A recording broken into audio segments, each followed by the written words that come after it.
Welcome back to my channel Questionology. Friends, आज मैं topic cover कराऊंगा आप लोग को प्रकाश यानी कि लाइट। ये दोस्तों वीडियो उन सभी स्टूडेंट के लिए रहने वाली है जो कि railway, NTPC, loco pilot technician group D की तैयारी कर रहे हैं, स्पेशली उनके लिए है। हालांकि इस वीडियो को कोई भी कैंडिडेट स्टूडेंट देख सकता है। इससे पहले मैंने दोस्तों आप लोग को विद्युत धारा यानी कि इलेक्ट्रिसिटी का टॉपिक कवर कराया है। अगर आप लोग को देखना है वीडियो, आई बटन पर लिंक प्रोवाइड करा दूंगा, आप लोग जाकर देख सकते हैं। यहाँ पर मैं दोस्तों आप लोग को थ्योरी तरीके से बिल्कुल डिटेल में समझाने की कोशिश करूँगा। उम्मीद करता हूँ आप लोगों को कुछ नया सीखने को मिलेगा। स्टार्ट करते हैं वीडियो बिना किसी देरी के। दोस्तों यहाँ पर प्रकाश यानी कि लाइट की बात करते हैं तो लाइट का संबंध दोस्तों विद्युत चुम्बकीय यानी कि इलेक्ट्रोमैग्नेटिक दृश्य प्रकाश से होता है, जो हमारी आंखों में दृष्टि संवेदना उत्पन्न करता है। अगर लाइट की बात करें दोस्तों, इसका प्रकाश में निर्वात में दोस्तों इसका वेग कितना होता है तो 3 × 10⁸ मीटर पर सेकंड होता है। अगर दोस्तों इसके आने का समय पता करें कि सूर्य से पृथ्वी तक आने में प्रकाश को कितना समय लगता है तो 8 मिनट 19 सेकंड का समय लगता है। और चंद्रमा से परावर्तित प्रकाश को पृथ्वी तक आने में 1.28 सेकंड का समय लगता है। प्रकाश की बात करते हैं तो दोस्तों प्रकाश कण और तरंग दोनों की तरह ही यहाँ पर व्यवहार करता है, इसलिए इसको दोस्तों ड्यूल प्रकृति का माना जाता है, यानी कि द्वैत प्रकृति का इसको माना जाता है। प्रकाश का तरंग सिद्धांत इसके विद्युत प्रभाव और क्रॉम्पटन प्रभाव की व्याख्या नहीं करता है।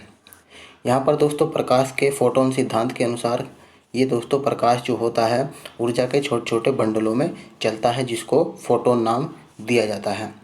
प्रकाश को कण एवं तरंग की तरह प्रतिस्थापित करने के लिए अनेक वैज्ञानिकों का दोस्तों यहाँ पर सहयोग या योगदान रहा है। जैसे कि दोस्तों यहाँ आप देख सकते हैं कि न्यूटन वैज्ञानिक थे, इन्होंने दोस्तों प्रकाश का कणिका सिद्धांत दिया था। हाइगेंस ने प्रकाश का तरंग सिद्धांत दिया था। ये दोस्तों ऑप्शन में पूछ सकता है तो आप लोग को ध्यान रखना होगा। ग्रैम लोंडी ने दोस्तों प्रकाश के विवर्तन का सिद्धांत दिया था।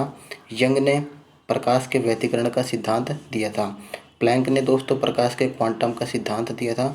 और आइंस्टीन ने फोटो इलेक्ट्रिक यानी कि प्रकाश विद्युत सिद्धांत का यहाँ पे व्याख्या करी थी। अब फ्रेंड्स आगे बढ़ते हैं हम लोग इलेक्ट्रोमैग्नेटिक वेव की तरफ, यानी कि दोस्तों हिंदी में इसको कहते हैं विद्युत चुम्बकीय तरंगे।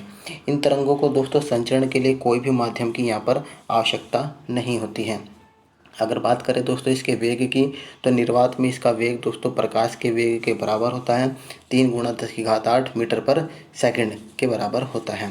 विद्युत या चुंबकीय क्षेत्र का दोस्तों इस पर कोई भी प्रभाव नहीं पड़ता है, ये आपको ध्यान रखना होगा। अब फ्रेंड्स आगे बढ़ते हैं कि इन किरणों में कॉस्मिक किरणें, गामा किरणें, एक्सरे किरणें, दृश्य प्रकाश, पराबैंगनी किरणें, अवरक्त किरणें तथा रेडियो तरंगें दोस्तों शामिल होती हैं। ठीक है, ये इसके आप लोग के एग्जाम्पल या उदाहरण रहने वाले हैं। कॉस्मिक रे की तरफ बढ़ते हैं। दोस्तों कॉस्मिक रे क्या होती है? विद्युत चुम्बकीय तरंगों में इसकी आवृत्ति और ऊर्जा सबसे अधिक तथा तरंग दैर्ध्य यानी कि वेवलेंथ इसमें दोस्तों कम होती है। ये किरणें न होकर कण होती हैं। ठीक है, ये दोस्तों किरणें न होकर इसको कण कहते हैं, जो दूर ब्रह्मांड में पैदा होता है। हालांकि सूर्य भी अति निम्न ऊर्जा वाले कॉस्मिक कारणों का स्रोत होता है। ठीक है, इंपॉर्टेंट बात है दोस्तों, ये वाली ध्यान रखना होता है कि ये किरणें न होकर कण होता है एक तरह से। इसकी खोज, इन किरणों की खोज दोस्तों ऑस्ट्रेलिया के वैज्ञानिक थे वेक्टर हैंक्स, 1912 में दोस्तों इसकी खोज करी थी। अब बढ़ते हैं फ्रेंड्स गामा किरणों की तरफ। गामा किरणों की खोज फ्रेंड्स बैकुरल ने किया था। ठीक है, इसलिए इसे दोस्तों बैकुरल किरणें भी कहा जाता है। आपसे पूछ सकता है कि गामा किरणों को और क्या नाम दिया जा सकता है। ऑप्शन में दोस्तों 4 ऑप्शन देगा और बैकुरल किरणें भी उसमें इंक्लूड रहेगा, तो आपको बैकुरल किरणें इसमें ऑप्शन सही करना होगा। आगे बढ़ते हैं कि इन किरणों का स्रोत सूर्य विकिरण और रेडियो सक्रिय तत्व होते हैं। ठीक है, पूछ सकता है दोस्तों कि इसका स्रोत क्या होता है। गामा किरणों का स्रोत तो सूर्य विकिरण और रेडियो सक्रिय तत्व होते हैं। इनका वेग प्रकाश के वेग के बराबर होता है। सभी बातें दोस्तों यहाँ पर इम्पोर्टेंट लिखी है, तो आप लोग को बिल्कुल ध्यान से पढ़ना होगा। कॉस्मिक किरणों के बाद इनकी आवृत्ति दोस्तों सबसे अधिक होती है, जो 10⁻20 से लेकर 10⁻18 हर्ट्ज तक होती है। जबकि तरंग दैर्ध्य कॉस्मिक किरणों के बाद सबसे कम दोस्तों 10⁻13 से 10⁻10 मीटर तक होती है। ये दोस्तों अत्यंत वैधिक किरणें होती हैं, अतः इसका उपयोग नाभिकीय अभिक्रिया और चिकित्सा विज्ञान में किया जाता है। ठीक है, गामा किरणों का यूज आप लोग को पता है, चिकित्सा विज्ञान में किया जाता है। अब आगे बढ़ते हैं दोस्तों एक्सरे किरणें। एक्सरे किरणें की खोज की अगर बात करें तो दोस्तों यहाँ पर एक्सरे किरणें की खोज जर्मनी के साइंटिस्ट थे रोजन ने की थी, जो कि 1895 ईस्वी में किया था। आप लोग को साइंटिस्ट का नाम याद रख लेना है, इम्पोर्टेंट। ठीक है, सन भले ही एक बार को याद न रहे, तो साइंटिस्ट का नाम जरूर याद रखना है। किसी भारी नाभिक पर इलेक्ट्रॉनों की बौछार गिरने से दोस्तों इसकी उत्पत्ति होती है। इसका उपयोग की बात करें तो दोस्तों चिकित्सा शास्त्र में तथा एक्सरे फोटोग्राफी में इसका यूज किया जाता है। आगे बढ़ते हैं। अल्ट्रा वायलेट रेज यानी कि पराबैंगनी किरणें। पराबैंगनी किरणों की खोज दोस्तों रिटर ने करी थी 1801 ईस्वी में। सूर्य तथा कोई भी 2500 डिग्री सेल्सियस से ऊपर के तापमान वाले पिंड इसके दोस्तों क्या होते हैं, स्रोत होते हैं। ठीक है, सूर्य तथा जिसका भी तापमान 25 डिग्री से सेल्सियस से ऊपर 2500 डिग्री सेल्सियस से ऊपर होता है, उस पिंड से ये दोस्तों पराबैंगनी किरणें अल्ट्रावायलेट रेज निकलती हैं। सूर्य से आने वाली पराबैंगनी किरणों का अधिकांश भाग दोस्तों ओजोन स्तर के द्वारा अवशोषित कर लिया जाता है, इसलिए ओजोन लेयर दोस्तों हमारे लिए बहुत ही इम्पोर्टेंट रहती है। कम आवृत्ति की पराबैंगनी किरणें जीवों के शरीर में विटामिन डी पैदा करती हैं, ये भी आपको ध्यान रखना होगा। इसका उपयोग की बात करें तो दोस्तों जल को कीटनाशक बनाने, घी की शुद्धता जांच करने के लिए, जाली करेंसी नोट की जांच करने के लिए इत्यादि में उपयोग किया जाता है। प्रदीप्त नली फ्लोरोसेंट ट्यूब में पराबैंगनी किरणें फास्फोरस से टकराकर दृश्य प्रकाश उत्पन्न करती है, इसमें भी दोस्तों इसका उपयोग किया जाता है। इंफ्रारेड रेज यानी कि अवरक्त किरणों की बात करते हैं। इसकी खोज फ्रेंड्स किसने करी थी, विलियम हॉर्सेल ने दोस्तों 1801 ईस्वी में इसकी खोज की थी। इन किरणों को दोस्तों क्या कहते हैं, ऊष्मा किरणें यानी कि थर्मल रेज भी दोस्तों इसका नाम दूसरा नाम लिया जाता है, क्योंकि यही पदार्थों में क्या करते हैं, ऊष्मा उत्पन्न करते हैं। इन किरणों की प्राप्ति सौर विकिरण या किसी भी तप्त पदार्थ से होती है। ठीक है, ये आपका सोर्स रहने वाला है। इनका उपयोग रात में देखने वाली दूरबीनों में, क्रूज प्रक्षेपास्त्रों के सेंसर तथा टेलीविज़न के रिमोट में दोस्तों आप लोग का इंफ्रारेड रेज यानी कि अवरक्त किरणें का यूज किया जाता है। अब बात करते हैं लघु रेडियो तरंगें माइक्रोवेव्स की। इसकी खोज दोस्तों हेनरिक हर्ट्ज ने 1888 ईस्वी में किया था। ये भी दोस्तों सूर्य के प्रकाश में पाई जाती है। ठीक है, कहाँ पर पाई जाती है, सूर्य के प्रकाश में लघु रेडियो तरंगें पाई जाती है। इसके यूज की अगर बात करें तो रडार में यूज किया जाता है, रेडियो में, टेलीविज़न में इसका यूज आमतौर पर किया जाता है। लॉन्ग रेडियो वेव्स की बात करते हैं, दीर्घ रेडियो तरंगे की, तो दोस्तों विद्युत चुम्बकीय तरंगों में इनकी आवृत्ति दोस्तों सबसे कम होती है, तथा तरंग दैर्ध्य यानी कि लैम्डा का मान यहाँ पर सबसे ज़्यादा होता है। दीर्घ रेडियो तरंग की खोज फ्रेंड्स किसने करी थी, मार्कोनी ने किया था। ये भी दोस्तों सूर्य के विकिरण से ही प्राप्त होते हैं और उसका यूज भी दोस्तों रेडियो, टेलीविज़न, सेलफोन के प्रसारण में किया जाता है। अब बात करते हैं दोस्तों प्रकाश के गुण यानी कि प्रॉपर्टी ऑफ लाइट। दोस्तों ये 4 तरह के रहने वाले हैं, चारों तरह को मैं बताऊंगा डिटेल में। सबसे पहले आप लोग देखें यहाँ पर रैखिक संचरण। रैखिक संचरण में दोस्तों प्रकाश का सीधी रेखा में गमन करने का गुण ही दोस्तों इसको रैखिक संचरण का नाम दिया जाता है। प्रकाश के इस गुण के कारण किसी वस्तु की छाया का निर्माण होता है और दोस्तों ग्रहण लगते हैं। ठीक है, और सूर्य, पृथ्वी तथा चंद्रमा के एक सीध में आने से ग्रहण लगते हैं। यह सूर्य और चंद्रमा 2 प्रकार का होता है। ठीक है, सूर्य ग्रहण और चंद्र ग्रहण कहा जाता है। जैसे कि सूर्य ग्रहण की बात करते हैं, सोलर इक्लिप्स की बात करते हैं, तो दोस्तों ये अमावस्या को लगता है, जिसमें चंद्रमा पृथ्वी और सूर्य के बीच में आ जाता है तो सूर्य ग्रहण लगता है। और चंद्र ग्रहण कब लगता है?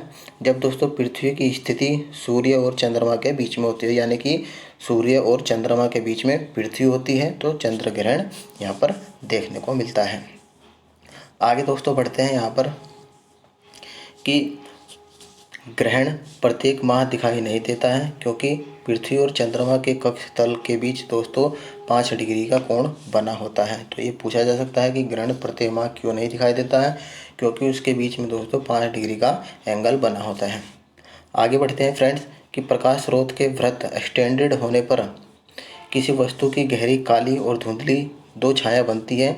गहरी काली छाया को दोस्तों क्या कहा जाता है? प्रछाया, अम्बरा, तथा धुंधली छाया को उपछाया का नाम दिया जाता है। तो छाया भी दोस्तों यहाँ पर 2 तरह की होने वाली है। उम्मीद करता हूँ दोस्तों आप लोग को कुछ नया सीखने को मिल रहा होगा। वीडियो थोड़ी लंबी होगी दोस्तों, ठीक है, कोई बात नहीं। आप लोग को पूरा वीडियो देखना है और कमेंट बॉक्स में बताना है कि आप लोग को ये वीडियो कैसी लगी।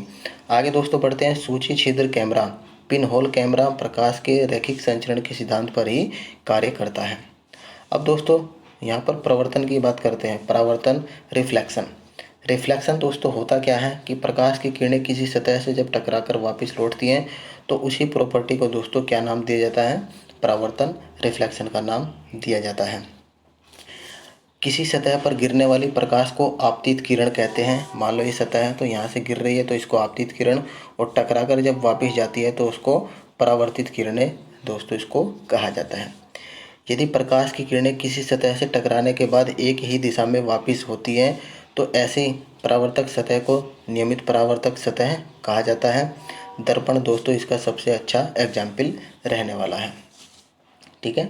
और प्रकाश के परावर्तन दोस्तों 2 नियम के अनुसार होते हैं। दोनों नियम आप लोग यहाँ पर देखिए कि आपतित किरण, परावर्तक पृष्ठ पर अभिलंब तथा परावर्तित किरण तीनों एक ही तल में होते हैं।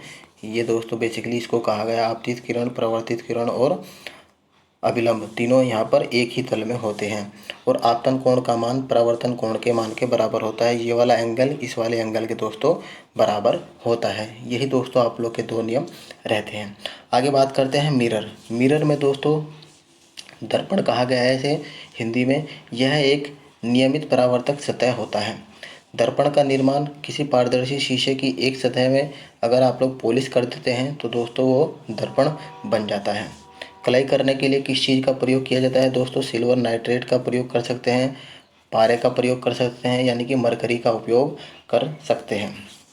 दर्पण को समतल और गोलीय 2 वर्गों में विभाजित किया जाता है।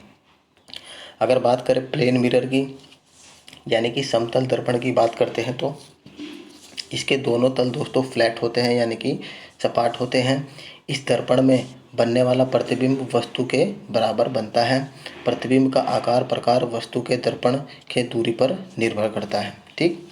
चलिए आगे देखते हैं कि प्रतिबिंब की स्थिति एवं प्रकृति निम्नलिखित होती है। जैसे दोस्तों प्रतिबिंब दर्पण के उतना ही पीछे बनेगा जितना आगे वस्तु दर्पण के रहता है। दर्पण के आगे जितना वस्तु जो रहेगा ना दोस्तों तो प्रतिबिंब उसका उतना ही पीछे बनेगा। जैसे कि x मीटर आगे है तो प्रतिबिंब जो है x मीटर पीछे बनने वाला है। इसी प्रकार सीधा उभय पार्श्वीय वस्तु के बराबर तथा काल्पनिक होता है। थर्ड में दोस्तों यदि वस्तु दर्पण की ओर v वेग से गतिशील हो तो प्रतिबिंब 2 वेग से वस्तु की ओर गतिशील प्रतीत होगा, दिखाई देगा 2 गुना वेग से आता हुआ। इसके बाद किसी वस्तु का पूर्ण प्रतिबिंब देखने के लिए दर्पण की ऊंचाई कम से कम वस्तु की आधी होनी चाहिए, ठीक है। दर्पण की ऊंचाई कम वस्तु के आधी होगी तो आप लोगों को दोस्तों पूरा प्रतिबिंब दिखाई देना मिलेगा। फिफ्थ की बात करते हैं। यदि 2 दर्पणों के बीच का कोण थीटा है तो उनके बीच रखी किसी वस्तु को 360/थीटा प्रतिबिंब प्राप्त होते हैं। 360/थीटा से सम होने पर कुल प्रतिबिंब की संख्या 360/थीटा के बराबर होती है, ठीक है। तो ये बात आप लोग को ध्यान रखना है। अब दोस्तों समतल दर्पण के यूज की बात करते हैं तो इसका प्रयोग श्रृंगार दर्पण में किया जाता है। जैसे हम लोग यूज करते हैं पनडुब्बी के बाहर की वस्तुओं को देखने के लिए पारदर्शी के रूप में प्रयोग किया जाता है। और बहुदर्शी के रूप में उपयोग किया जाता है। अब जो सेकंड दर्पण था, मिरर था दोस्तों, गोले दर्पण, स्फेरिकल दर्पण। यह दर्पण किसी खोखले शीशे के गोले का दोस्तों ये भाग होता है। ठीक है, खोखला शीशा जो होता है उसके गोले का भाग होता है।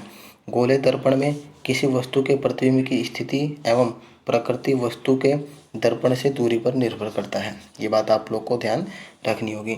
इसे अवतल कॉनकेव और उत्तल कॉन्वेक्स में डिवाइड किया गया है। इस दर्पण का एक तल उभरा तथा एक तल धंसा होता है। यदि उभरे भाग की कलाई की जाती है तो इसको दोस्तों अवतल नाम दिया जाता है। ठीक है, और धंसे हुए भाग की कलाई की जाती है तो उसको उत्तल दर्पण का नाम दिया जाता है। ये दोस्तों, और एक ये हो गया अवतल, ये हो गया उत्तल। अब अवतल दर्पण की बात करते हैं, कॉनकेव मिरर की बात करते हैं। तो यदि किसी वस्तु का प्रतिबिंब कभी उल्टा व छोटा, कभी उल्टा व बड़ा तथा वस्तु को दर्पण के काफी पास लाने से सीधा तथा वस्तु से बड़ा बने तो यह अवतल दर्पण होता है, यह इसकी पहचान होती है। इसमें उभरे हुए भाग की कलाई की जाती है।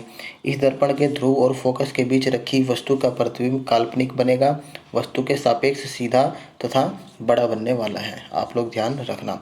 अगर यूज की बात करते हैं तो कि अवतल दर्पण का उपयोग कहाँ पर किया जाता है, तो सेविंग मिरर के रूप में किया जाता है।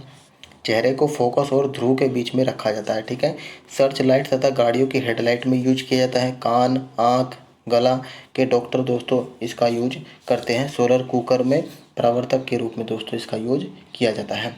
अब बढ़ते हैं दोस्तों कॉनकेव कॉन्वेक्स मिरर की तरफ, यानी कि उत्तल दर्पण की तरफ बढ़ते हैं। इसमें दोस्तों धंसे हुए भाग की तरफ कलाई की जाती है। प्रत्येक स्थिति में जितने भी बार दोस्तों इसमें प्रतिबिंब बनेगा वो दर्पण से पीछे, सीधा तथा छोटा और आभासी बनने वाला है। इसके यूज की अगर बात करें तो गाड़ियों के साइड मिरर में यूज किया जाता है। गलियों को प्रकाशित हमारी स्ट्रीट लाइट जो लगी होती है उसमें दोस्तों परावर्तक भी उत्तल दर्पण का ही यूज किया जाता है। अब बात करते हैं आवर्धन। आवर्धन दोस्तों प्रतिबिंब की लंबाई तथा वस्तु की लंबाई के अनुपात को दोस्तों आवर्धन कहते हैं, V/U। अब फ्रेंड्स बात करते हैं अपवर्तन यानी कि रिफ्रैक्शन। रिफ्रैक्शन अपवर्तन की बात करते हैं। यह प्रकाश किरणों की वह विशेषता है जिसके कारण एक माध्यम से दूसरे माध्यम में जाने पर वे अपने मूल पथ से दोस्तों विचलित हो जाते हैं। ठीक है, प्रकाश की किरण सघन माध्यम से विरल माध्यम में जाने पर अभिलंब से दूर तथा विरल माध्यम से सघन माध्यम से जाने पर अभिलंब की ओर झुक जाती हैं। दोस्तों ये माध्यम हो गया। तो प्रकाश अगर किरण माध्यम से, ये सघन माध्यम से विरल माध्यम में जाती है तो अभिलंब से दूर हटेगी, और अगर कहें कि विरल माध्यम से सघन माध्यम में जाएगी तो अभिलंब की ओर झुक जाएगी। इस तरह से दोस्तों ये इसका फिनोमिना रहता है।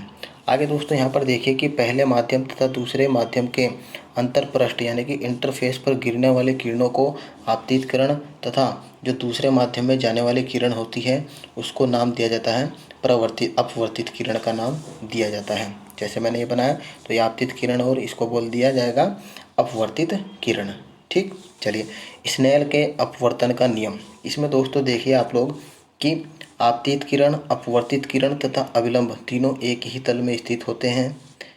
किन्हीं दो माध्यमों तथा एक ही रंग के प्रकाश के लिए आपतन कोण I की जया और अपवर्तन कोण R की जया के अनुपात को दोस्तों, अनुपात जो होगी यहाँ पर नियतांक होता है, कांस्टेंट होता है, यानी कि sine I/sin R equal to constant होता है। ये आप लोग का स्नेल का नियम रहने वाला है, जिसे दूसरे माध्यम का पहले माध्यम के सापेक्ष अपवर्तनांक कहते हैं। इसको म्यू से प्रदर्शित करते हैं। अपवर्तनांक बराबर हो जाएगा mu equal to sine I/sin R। ये आप लोग का इस तरह से नियम रहने वाला है। आगे फ्रेंड्स बात करते हैं अपवर्तन के कारण होने वाली कुछ घटना से संबंधित जानकारी, कि किसी जल भरे तालाब के जल की वास्तविक गहराई कम गहरा दिखना। मान लो कोई तालाब है दोस्तों, अगर आप लोग देख रहे हैं तो आप लोग को देखने में लगेगा कि ये कम गहरा है, लेकिन वास्तव में वो ज़्यादा गहरा होता है। पानी में तिरछी डाली गई छड़ का टेढ़ा दिखाई देना। अगर गिलास में दोस्तों अगर आप लोग पेंसिल डालते हैं तो आप लोग को तिरछी दिखाई देती है, वो अपवर्तन के कारण ही दिखाई देती है। और भी उदाहरण हैं, जैसे कि तारों का वास्तविक ऊंचाई से कम ऊंचाई पर दिखाई देना, सूर्योदय और सूर्यास्त के वास्तविक समय के 2 मिनट पहले 2 मिनट बाद तक सूर्योदय दिखाई देना, तारों का टिमटिमाना, ये सभी अपवर्तन के दोस्तों उदाहरण रहने वाले हैं। अब बात करते हैं अपवर्तनांक, रिफ्रैक्टिव इंडेक्स की बात करते हैं दोस्तों। इम्पोर्टेंट रहता है, ये न्यूमेरिकल इसमें पूछे जाते हैं। किसी माध्यम का दूसरे माध्यम के सापेक्ष विरलता या सघनता दोस्तों सघनता का द्योतक है। ठीक। किसी माध्यम का अपवर्तनांक निर्वात में प्रकाश का वेग तथा उस माध्यम में प्रकाश के वेग का अनुपात होता है। ये बात आपको ध्यान रखनी होगी। यानी कि दोस्तों इसका कहने का मतलब है कि किसी माध्यम का अपवर्तनांक निर्वात में प्रकाश का वेग बटे माध्यम में प्रकाश का वेग, यही आप लोगों का दोस्तों किसी माध्यम का अपवर्तनांक के बराबर होता है। ठीक है, ये सूत्र है दोस्तों आप लोग का फॉर्मूला। चूँकि निर्वात में प्रकाश का वेग सबसे ज़्यादा होता है, इसलिए सभी माध्यमों का अपवर्तनांक 1 से अधिक होगा। जिस माध्यम का अपवर्तनांक जितना ज़्यादा होगा वह उतना ही दोस्तों अधिक घना यानी कि डेंस होगा तथा उसमें प्रकाश का वेग उतना ही कम होने वाला है। ये भी आप लोग को ध्यान रखना होगा। श्वेत प्रकाश के 7 रंगों में बैंगनी किरणों का दोस्तों अपवर्तनांक सबसे अधिक होता है और लाल रंग का सबसे कम होता है। ये पॉइंट आप लोग को ध्यान रखना होगा। विग ब्योर के अकॉर्डिंग दोस्तों आप लोग को ध्यान रखना होगा कि रेड का दोस्तों कम होगा और वॉयलेट का सबसे ज़्यादा होगा। कुछ माध्यमों में अपवर्तनांक दिए गए हैं, इसमें आप लोग को याद रखना है। जैसे कि वायु का अपवर्तनांक दोस्तों 1.003, बर्फ़ का 1.31, जल का 1.33, मिट्टी का तेल का 1.4। आप लोग को वायु का जल का याद रखना है। ठीक है। तारपीन का दोस्तों 1.47, क्राउन कांच का याद रखना है 1.52, कार्बन डाइऑक्साइड 1.63 और हीरे का दोस्तों याद रखना है आपको।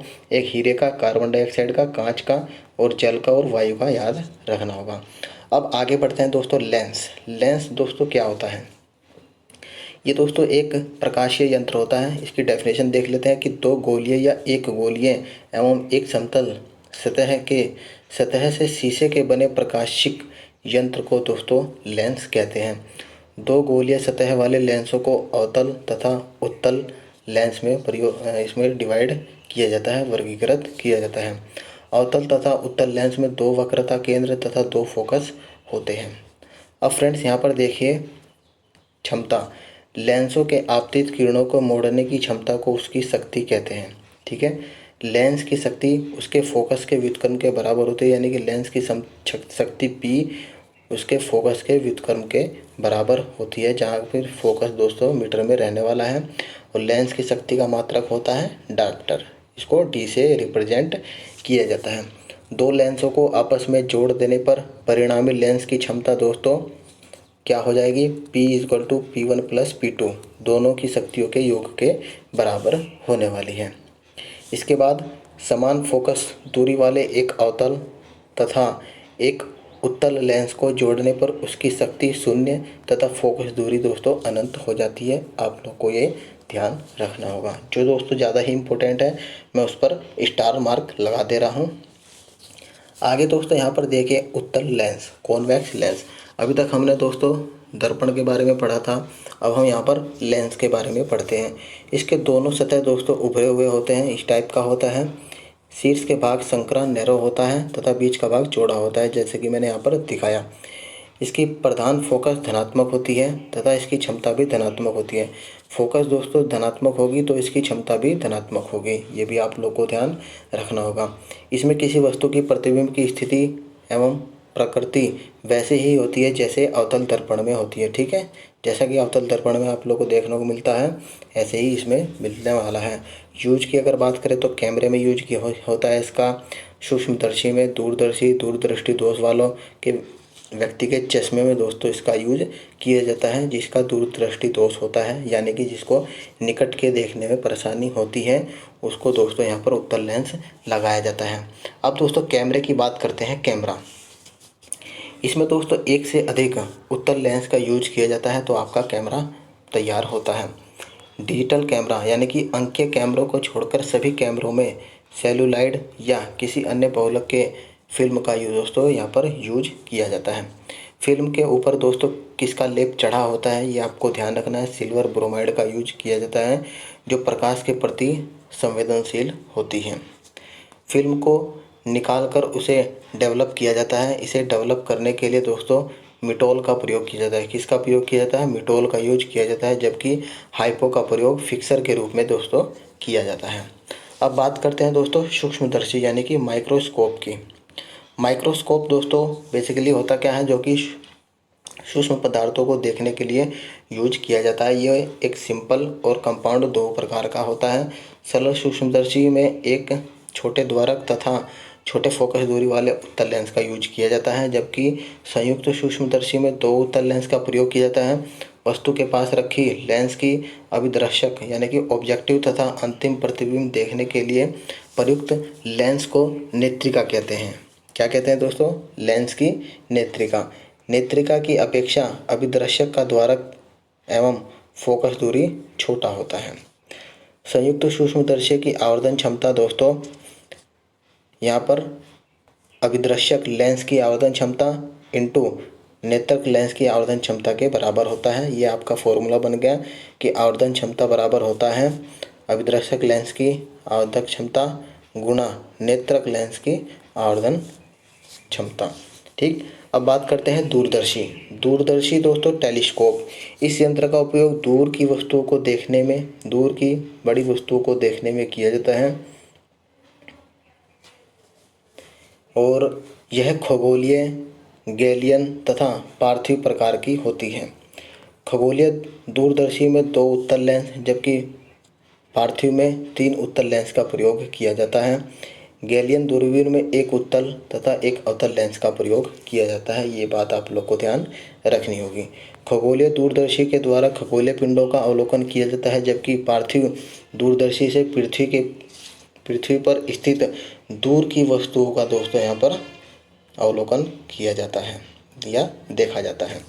खगोलीय दूरदर्शी में वस्तु का बड़ा एवं उल्टा प्रतिबिंब बनता है, जबकि पार्थिव में दोस्तों ये सीधा और बड़ा बनता है। ये भी आपको ध्यान रखना होगा।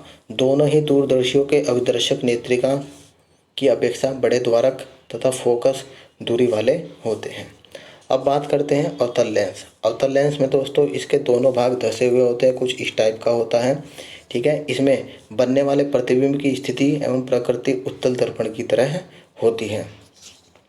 इसकी फोकस दूरी ऋणात्मक होती है तो इसकी क्षमता भी दोस्तों ऋणात्मक होगी। ये पॉइंट आप लोग को ध्यान रखना है। यूज दोस्तों इसका होता है गैलीलियो दूरदर्शी की नेत्रिका तथा निकट दृष्टि वाले व्यक्ति के चश्मे में, यानी कि जिसको दूर का दिखाई नहीं देता है उसको यहाँ पर अवतल लेंस का प्रयोग किया जाता है। अब बढ़ते हैं दोस्तों, हमारा जो फोर्थ टाइप था पूर्ण आंतरिक परावर्तन, टोटल इंटरनल रिफ्लेक्शन इसको इंग्लिश में नाम दिया जाता है। इसमें बेसिकली दोस्तों होता क्या है कि प्रकाश की किरणों का सघन माध्यम से विरल माध्यम में जाने तथा आपतन कोण का क्रांतिक कोण से बड़ा होने पर प्रकाश की किरणों का उसी माध्यम में परावर्तित हो जाने को दोस्तों क्या कहा जाता है? उस घटना को पूर्ण आंतरिक परावर्तन कहा जाता है। यानी कि इसमें दोस्तों ऐसा होता है कि कोई किरण आई और इस माध्यम में न जाकर ये सीधा के सीधा इसी माध्यम में परावर्तित होगी तो पूरी की पूरी तरह दोस्तों किरण ये परावर्तित होगी, तो इसी को पूर्ण आंतरिक परावर्तन का नाम दिया गया। क्रांतिक कोण वह आपतन कोण होता है जिसके लिए आपतन कोण का मान 90 डिग्री होता है। ठीक है, अब दोस्तों पूर्ण आंतरिक परावर्तन के लिए दो शर्तें होती हैं, जिसमें पहली शर्त है कि प्रकाश की किरणों को सरल से विरल माध्यम में जाना चाहिए। ठीक है, यानी कि कांच से वायु में जाना चाहिए और आपतन कोण का मान क्रांतिक कोण के मान से अधिक होना चाहिए। ये जो शर्तें दो पूरी होंगी तभी आपका पूर्ण आंतरिक परावर्तन होगा। पूर्ण आंतरिक परावर्तन के कारण घटने वाली कुछ घटनाएं यहाँ पर नीचे आप लोग को दिखाई दी हैं। जैसा कि आप लोग देखिए, पहला है मृग मरीचिका, यानी कि मृग मरीचिका का बनना गर्मी के दिनों में रेगिस्तान में पेड़ की उल्टी छाया को हिलते देख जल का भ्रम होना। यानी दोस्तों आप लोगों ने देखा होगा कि एक सड़क है, गर्मी में दोपहर के 1-2 बज रहे हैं, आप लोग जा रहे हैं तो आप लोगों को ऐसा लगेगा जैसे कि वहाँ पर कुछ पानी पानी सा है या आग सी जल रही है। ठीक है, वही आप लोगों का पूर्ण आंतरिक परावर्तन के नियम के कारण दिखाई देता है। और यहाँ पर उन मरीचिका का बनना, बर्फीले क्षेत्रों में समुद्र के जहाज़ों का हवा में उल्टे लटके होने का भ्रम, हीरे का चमकना भी पूर्ण आंतरिक परावर्तन का ही उदाहरण है। और प्रकाश तंतु से प्रकाश का संचरण भी इसका ही एग्जाम्पल रहने वाला है। अब बात करते हैं दोस्तों प्रकाश तंतु के उपयोग। इसका उपयोग दोस्तों डिजिटल संकेतों के वहन में, अंतर्दर्शी छोटे से चीरे की सहायता से शल्य क्रिया में दोस्तों इसका उपयोग किया जाता है। अब बात आती है दोस्तों प्रकीर्णन यानी कि स्कैटरिंग। स्कैटरिंग दोस्तों होता क्या है? जब माध्यम में धूल तथा अन्य पदार्थों के सूक्ष्म कण होते हैं, उस माध्यम से गुजरने पर प्रकाश विभिन्न दिशाओं में प्रसारित हो जाता है। इस प्रकाश को प्रकीर्णन का नाम दिया जाता है। लॉर्ड रेले के अनुसार दोस्तों प्रकाश के विभिन्न रंगों का प्रकीर्णन उनके तरंगदैर्ध्य के व्युत्क्रमानुपाती होता है। ये बात आप लोग को ध्यान रखनी है। और सूर्य के प्रकाश में बैंगनी रंग का तरंगदैर्ध्य यानी कि लैम्डा का मान दोस्तों सबसे कम होता है और इसका प्रकीर्णन सबसे ज़्यादा होता है। जिसका तरंगदैर्ध्य कम होगा उसका प्रकीर्णन सबसे ज़्यादा होगा, और जिसका प्रकीर्णन कम होगा उसका तरंगदैर्ध्य सबसे ज़्यादा होगा। तो ये भी बात आप लोग को ध्यान रखनी होगी। प्रकीर्णन के अभाव में ही दोस्तों अंतरिक्ष तथा चंद्रमा आकाश हमें काला दिखाई देता है। क्वेश्चन पूछा जाता है कि अंतरिक्ष या चंद्रमा का आकाश काला क्यों दिखाई देता है, तो दोस्तों वो प्रकीर्णन के अभाव में ही दिखाई देता है। इससे होने वाली कुछ घटनाएं देख सकते हैं। आकाश का नीला दिखाई देना, पूछ सकता है कि आकाश का नीला रंग किसके कारण दिखाई देता है? प्रकीर्णन के अभाव में प्रकीर्णन की घटना होती है। सूर्योदय एवं सूर्यास्त के समय आकाश का लाल दिखाई देना, ये भी दोस्तों इसी का उदाहरण रहने वाला है। हरित ग्रह का गर्म होना, ये भी इसी का एग्जाम्पल रहता है। ठीक है दोस्तों, थोड़ा सा और रह गया दोस्तों। आगे देखिए कि प्रकाश का वर्ण विक्षेपण।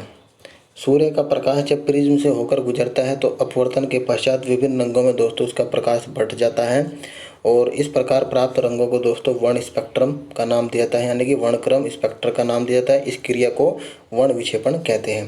बैंगनी रंग का विक्षेपण दोस्तों सबसे अधिक होता है और लाल रंग का सबसे कम होता है। विगब्योर दोस्तों इसका रहने वाला है।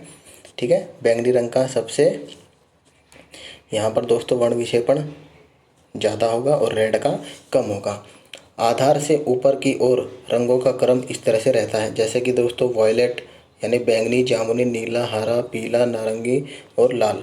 Violet, indigo, blue, green, yellow और ऑरेंज और रेड। ठीक है, इस तरह से आपका रहने वाला। रेनबो दोस्तों किसके कारण होता है? इंद्रधनुष में परावर्तन, पूर्ण आंतरिक परावर्तन, अपवर्तन तीनों का उदाहरण मिलता है। ठीक है, ये क्वेश्चन पूछा जाता है कि इंद्रधनुष में किसका किसका यूज होता है। परावर्तन भी होता है उसमें, पूर्णांतरिक परावर्तन और अपवर्तन तीनों का ही उदाहरण मिलता है। इंद्रधनुष का निर्माण वायुमंडल में उपस्थित वर्षा की छोटी बूंदों पर प्रकाश के पड़ने से होता है। इंद्रधनुष के दो प्रकार होते हैं, एक प्राथमिक और एक द्वितीयक।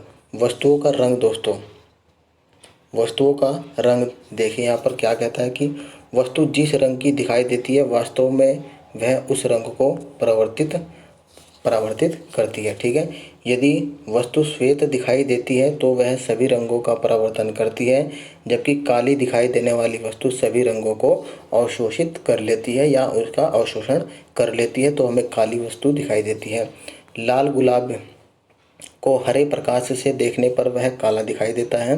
क्वेश्चन पूछा जाता है कि लाल गुलाब को हरे प्रकाश से देखने पर कैसा दिखाई देता है, तो वो ब्लैक दिखाई देता है, क्योंकि दोस्तों रीजन बताया गया है, लाल गुलाब हरे प्रकाश का अवशोषण कर लेता है तथा उसके परावर्तन के लिए कोई रंग शेष नहीं रहता है, इसलिए वह काला दिखाई देता है।